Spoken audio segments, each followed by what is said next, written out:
Je préfère leur histoire plutôt que leur éloge car on ne doit aux morts que ce qui est utile aux vivants, la vérité et la justice. Condorcet. L'assassinat de Tavio Amorin est plus qu'un drame national. C'est une perte inestimable pour une jeune nation comme le Togo qui a plus que besoin du talent et de l'engagement de ses fils, des plus doués surtout. Pour ses compagnons et pour ceux qui l'ont approché, Tavio était tout simplement né pour conduire et indiquer la voie. En effet, il y a 32 ans jour pour jour, la nation entière s'était réveillée sous l'onde de choc que les médias et le bouche à oreille ont entraîné dès l'annonce du lâche et cruel attentat au fusil mitrailleur qui a fauché ce compagnon. Ce fut un acte de haute barbarie commandité par les ennemis du peuple togolais, les assassins de la liberté, Eyadema et ses partisans. Quoi qu'il en soit, les mains qui ont exécuté ce jeune homme d'une stature exceptionnelle, sont connues, Boukpessi et Karéoué. Le peuple togolais attend le jour de vérité et de justice. En ces jours de souvenir, le mot 5 qui doit son appellation compacte et sonnante à l'intelligence et à l'esprit inventif de ce cofondateur regretté, invite la nation tout entière à prier avec ferveur pour le repos de son âme. Le mot 5 renouvelle ses hommages à l'illustre compagnon et propose au lecteur cette biographie intitulée Tavio, comme un météore, publiée il y a 32 ans par un journaliste togolais de talent, Léopold Eyvi qui périra, lui-même, ironie du sort, sous les balles meurtrières des tueurs à gages d'Eyadema Gnassingbé et clan.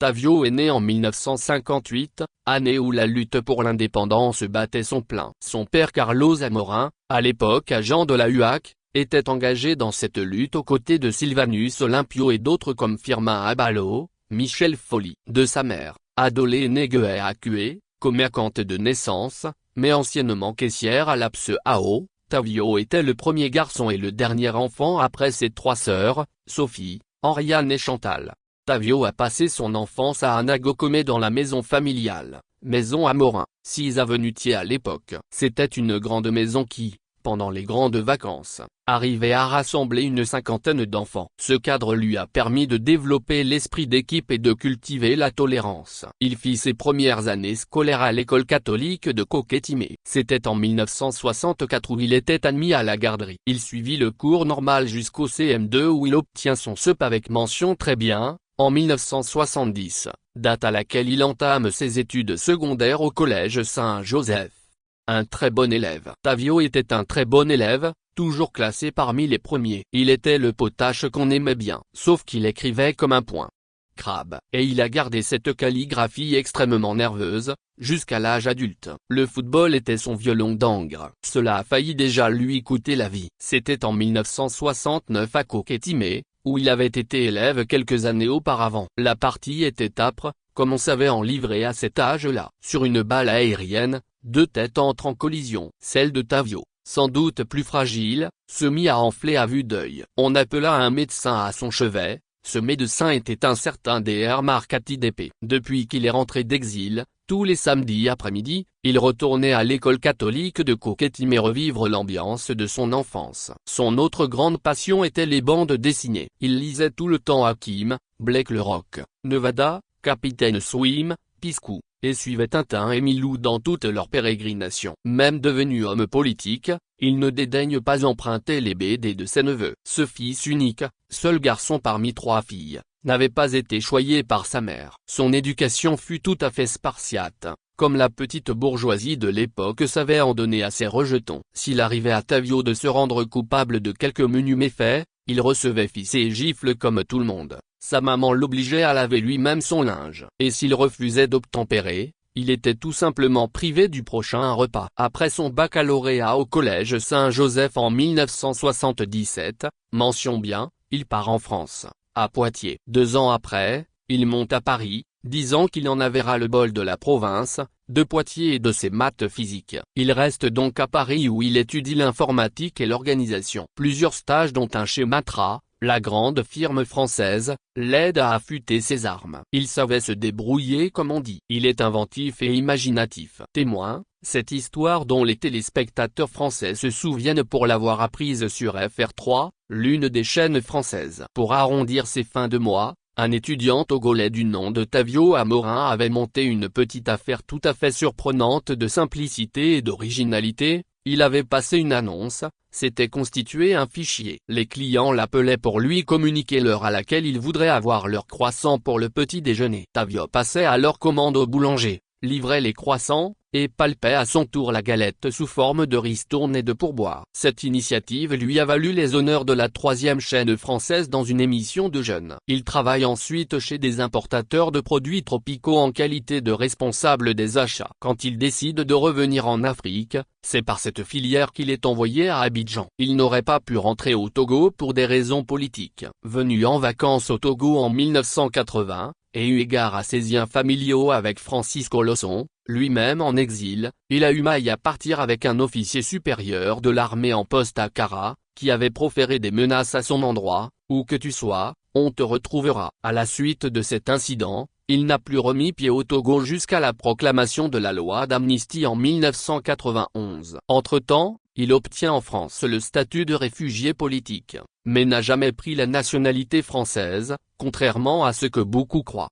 Admirateur de Nkrumah pour son âge, il avait une culture politique tout à fait remarquable. C'est qu'il ne faisait jamais les choses à moitié. Bien que n'ayant pas fait des études de droit, il s'est intéressé à la chose juridique, et à la chose politique. Sa formation politique est à la fois livresque et reçue sur le tas avec les jeunesses du Parti communiste français, puis avec les jeunesses du Parti socialiste français, tendance Jean-Pierre Chevènement. Grand admirateur de Kwame Nkrumah, de George Padmore, de Marcus Garvey et de toutes les grandes figures du mouvement panafricaniste, Tavio considérait que la plus grave offense qui ait été commise à l'égard de l'Afrique, ce fut la balkanisation du continent. D'où son admiration sans borne pour ceux qui à ses yeux apparaissent comme les pionniers de l'unité africaine. Entre le père et le fils, les rapports étaient ceux qui pouvaient exister entre deux êtres qui s'estimaient mutuellement et se comprenaient à demi-mot. Et si l'éducation spartiate dont il avait été question plus haut ne permettait pas entre le père et le fils une familiarité trop grande,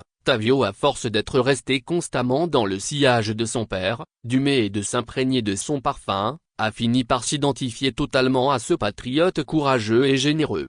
À l'endroit de sa mère, Tavio nourrissait une véritable vénération. La mère et le fils étaient pourtant bien si loin de s'entendre parfaitement sur tous les sujets. Maman Tavio n'aimait pas le goût prononcé que manifestait son fils pour la politique. Elle ne ratait aucune occasion pour le lui faire comprendre. Elle revendiquait son droit d'attendre de son fils qu'il entame une carrière véritable, fonde un foyer et fasse plein de petits. Mais pour le fils, la politique était au-dessus de tout et passait avant tout. La maman, dès le début du renouveau démocratique et vu la part prise par son fils aux travaux de la Conférence nationale souveraine, avait très peur pour lui. Elle était convaincue que la politique était un jeu dangereux et que Tavio ne devait pas se mêler de tout cela. Malheureusement pour le fils, le sort en était jeté. Le destin s'était mis en branle. L'enfant était happé par le flot impétueux des courants irrésistibles qui conduisaient le Togo vers la démocratie. Tavio était de tout son être, de toute son âme, plongé dans la fièvre démocratique qui a fini par le consumer. Mercredi,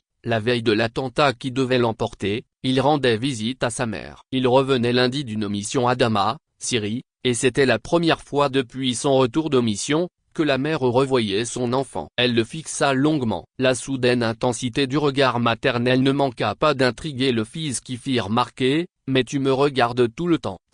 Ça me fait de la peine parce qu'un beau jour on va m'assassiner. Et ta douleur? » « Non, je n'ose pas penser à ce que sera ta douleur. » Le lendemain, la prophétie se réalisait. Tavio tombait sous les balles de son assassin. La maman avait beaucoup souffert moralement des dangers et des risques énormes de la vie qu'avait choisi de vivre son fils. Après le 3 décembre 1991, Tavio s'était exilé à Cotonou. Il revint à Lomé pour une réunion du Haut Conseil de la République. Sa mère, le voyant arriver à la maison, manqua de tomber dans les pommes. Ce fut un grand choc pour elle. Elle avait été soulagée de le voir partir pour l'exil. Et voilà Tavio qui revenait. Depuis qu'il est rentré au Togo, il ne s'était jamais protégé. Il n'avait même pas de gilet pare-balles. Il n'avait pas d'armes. Il disait: « Même si je prenais des gardes du corps, si cela devait arriver, ce sont ces mêmes gardes qui vont me tirer dessus. » Mais quand il était rentré du voyage lundi, il était un peu plus corpulent que d'habitude. Il portait un gilet pare-balles. « Voilà, dit-il, ce que j'ai ramené pour me protéger. » Il avait donc son gilet lundi. Mardi également. Mercredi, il ne l'avait pas porté. Jeudi non plus. Et c'est précisément ce jour que les balles l'ont fauché.